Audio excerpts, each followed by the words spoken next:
Assalamualaikum warahmatullahi wabarakatuh. Bismillahirrahmanirrahim. Alhamdulillahirabbil alamin wassalatu wassalamu ala asyrafil anbiya'i wal mursalin wa ala alihi washabihi ajmain.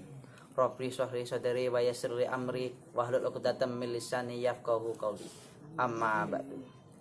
Pertama-tama marilah kita panjatkan puja dan puji syukur kita atas kehadirat Allah Subhanahu wa taala yang telah memberikan kita nikmat yang paling besar dan paling hebat, yaitu nikmat kesehatan, sehingga kita bisa menonton video pada kali ini.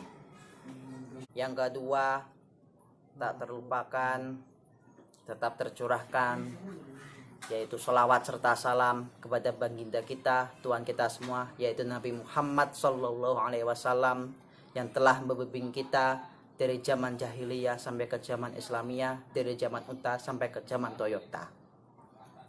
Perkenalkan teman-teman sekalian, nama saya Muhammad Atta Burhanuddin. Saya berasal dari Bandung. Saya kuliah di Universitas Nahdlatul Ulama Yogyakarta, tepatnya di Fakultas Ekonomi Prodi Manajemen.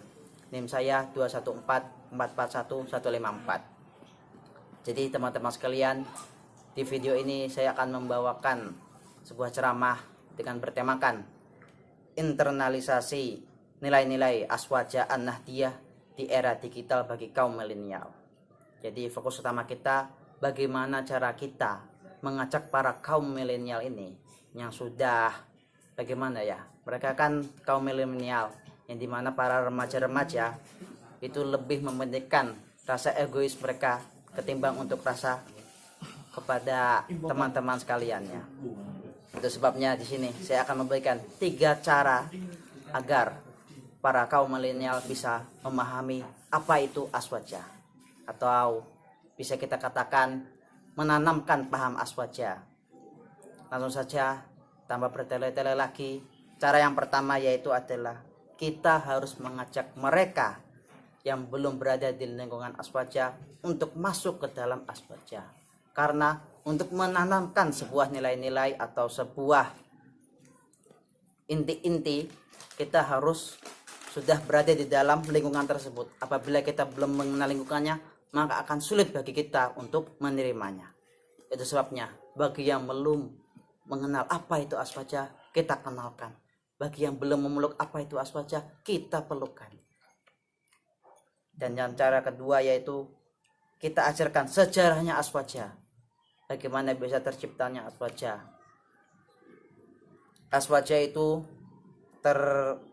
jadi akibat berbedanya paham antara Asy'ari dengan gurunya yaitu Al-Jubai, di mana Asy'ari adalah pengikut mazhab Asy-Syafi'i dan Imam Syafi'i sudah mempunyai pandangan teologi sendiri, sehingga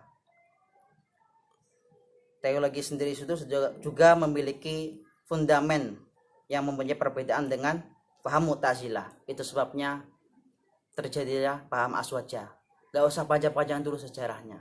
Apabila kita menjelaskan sejarah panjang dengan lengkap, maka ya para pendengar atau para kaum milenial bisa saja mereka muak atau malas sudah, karena kalau mereka sendiri juga nggak paham apa isinya juga repot. Kita kasih dulu tahu aja gitu loh, pengenalan. Setelah itu kita beritahukan kepada teman-teman generasi milenial sekalian, cara ketiga yaitu adalah memberitahukan kepada mereka betapa pentingnya aswaja bagi negara Indonesia. Seperti yang kita tahu, kemerdekaan Indonesia itu juga tidak luput dari para santrin Nahdlatul Ulama yang telah membantu melawan penjajah sekalian. Dan yang seperti kita tahu, paham aswaja memang sangat mirip dengan pemerintahan Indonesia. Aswaja melihat bahwa pemimpin tertinggi umat Islam ditentukan secara musyawarah, bukan keturunan Rasulullah. Tidak seperti di Syiah yang menentukan kepemimpinan itu harus dari para habaib-habaib. Tidak. Di Indonesia menggunakan sistem demokrasi. Aswaja memandang keseimbangan antara fungsi nalar dan juga wahyu. Tidak memposisikan wahyu di atas nalar sebagaimana pandangan Mu'tazilah.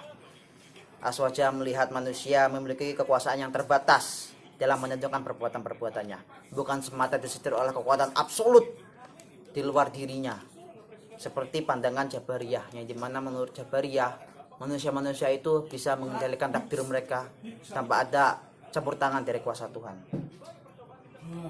Dan yang paling penting ditekankan dalam internalisasi ajaran Aswaja di Indonesia adalah sikap keberagaman yang toleran, yaitu tasamuh.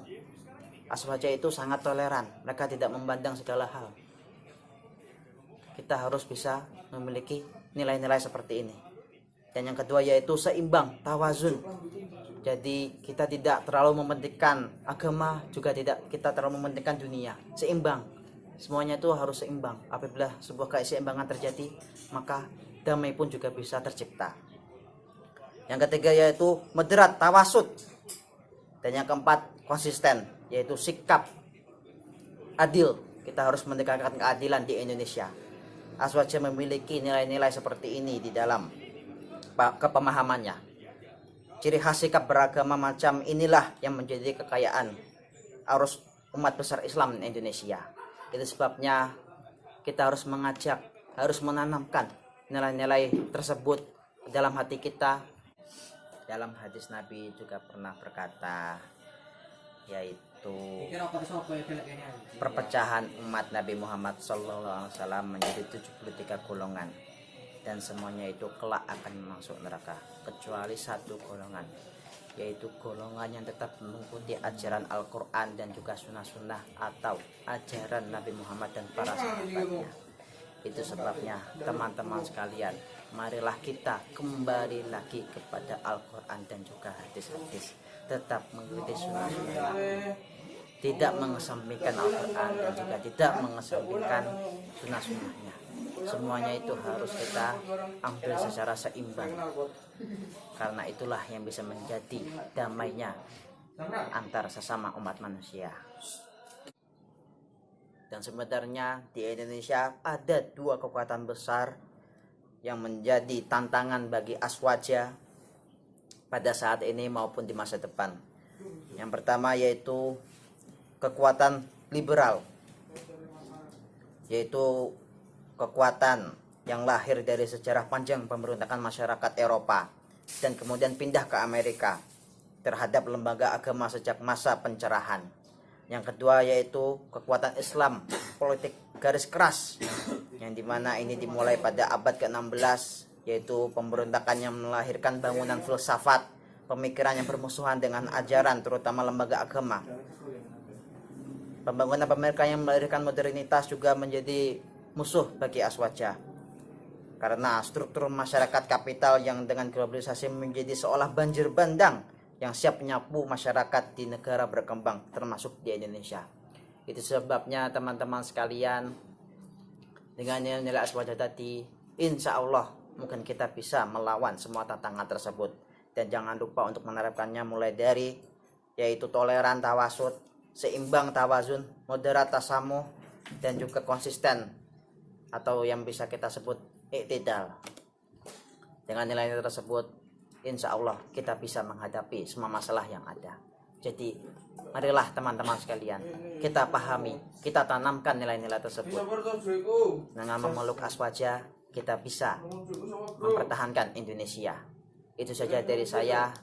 Apabila ada salah kata, saya mohon maaf sebesar-besarnya, karena saya sendiri adalah manusia yang penuh dengan kesalahan, penuh dengan kelupaan. Saya benar-benar mohon maaf sebesar-besarnya.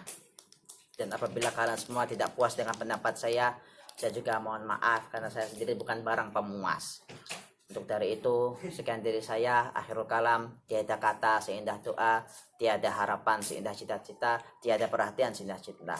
Wassalamualaikum warahmatullahi wabarakatuh.